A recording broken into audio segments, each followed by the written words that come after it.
د سلګۍ راډیو درنو قدرمنو اورېدونکو په سلامونو او نیکې هیله مو هرکلی کوم. په دې هیله یم چې تاسو به هم راته تر دې دمه جوړ تیار او د صحت په جامو کې نغښتي وئ. خوږ اورېدونکو، نن مو هم د خپرونو په ترڅ کې تاسو لپاره یو بله خپرونه راوړې ده چې دا خپرونه زموږ او ستاسو د هیوادوالو لپاره الله پاک وکړي چې یو څه ګټوره او مفیده ورته تمامه شي. نو خوږ اورېدونکو، دا خپرونه د ولور په اړه ده او عنوان مو هم دغه خپرونې ته ورکړی ده، ولور که د نجونو خرڅونه.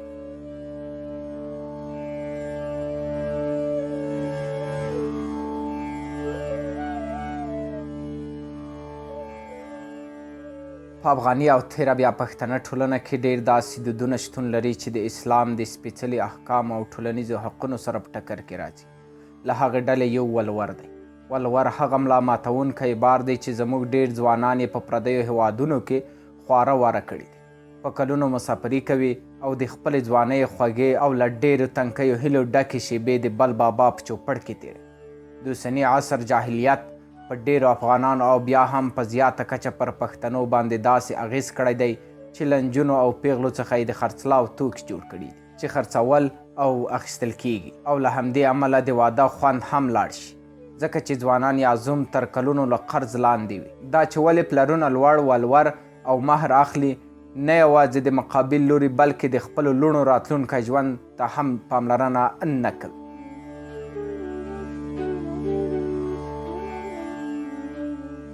د دې پوښتنې ته به د شرعي احکامو په رڼا کې داسې ځواب ووایو.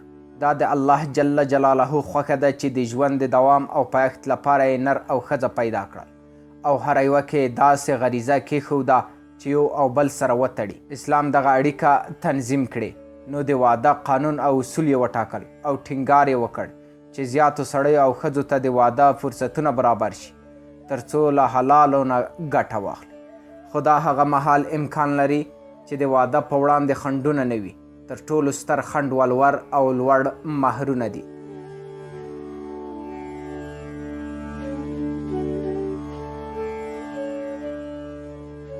ځکه چې د ټولنې اکثریت وګړي بېوزله او تشلاسي دي، له پوره کولو څخه یې عاجز دي. اسلام د مهرونو د کچې لوړول ناوړه ګڼلی دي تر څو ډېر وګړي وتوانیږي په شرعي طریقه او حلاله وسیله خپلې غریزې پوره کړي او ټولنه د اخلاقي فساد او زنانه پاکه او وژغوري.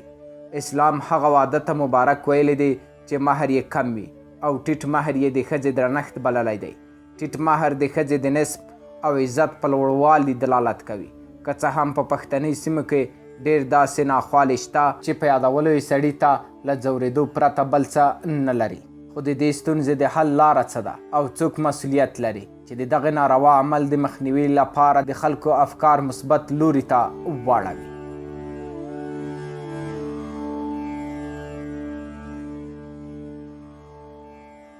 زموږ په هغه مهال زموږ خلک له غیر اسلامي او غیر انساني عمل څخه د خلاصون لاره موندلی شي چې کله هم د ټولنې باوري او عقیدتي ځواک چې هغه علما، مجاهدین، قومي مشران چې په شرعي احکامو پوره وي او د پوهې خاوندان دي چې په یووالي سره د دغه شومې پدیدې د مخنیوي لپاره خلکو ته تبلیغ وکړي، د هغوی افکار د بېځایه ولور په ضد عیار کړي، هغوی ته په ټولنه کې د ولور څخه د زېږېدلو ناوړه پیښو ژوندي بیلګې وړاندې کړي چې دا هم د دې ډول ناروا کړنو د مخنیوي ښه لاره ده.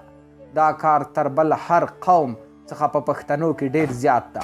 رسول الله صلی الله علیه وسلم په یو حدیث کې فرمایلي چې هر چا ژوندي انسانان خرڅ کړه نو د قیامت په ورځ به زما لاس د هغه انسان په ګریوان کې وي. چا چې خرڅ کړي وي هغه څوک چې خپل کور جوړول غواړي بیا صحیح انتخاب وکړئ چې ښځه دغه مسؤلیتونه ولري چې په لاندې ډول دي.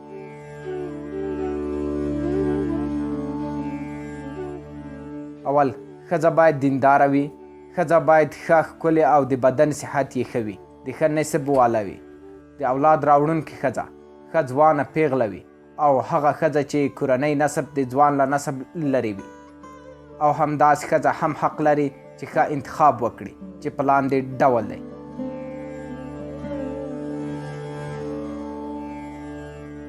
د سړي دینداري او تقوا پکې نیول دي.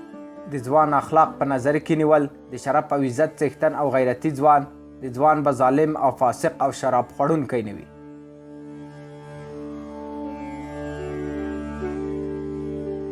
قدرمنو اورېدونکو دا و ننني معلومات چې موږ تاسو ته د ولور په اړه وړاندې کړل. دا وه زموږ نننۍ خپرونه. تر بیا چې ستاسو درانه چوپړ ته حاضرېږم تاسو په لوی او بښونکي خدای سپارم. الله مو مل شي.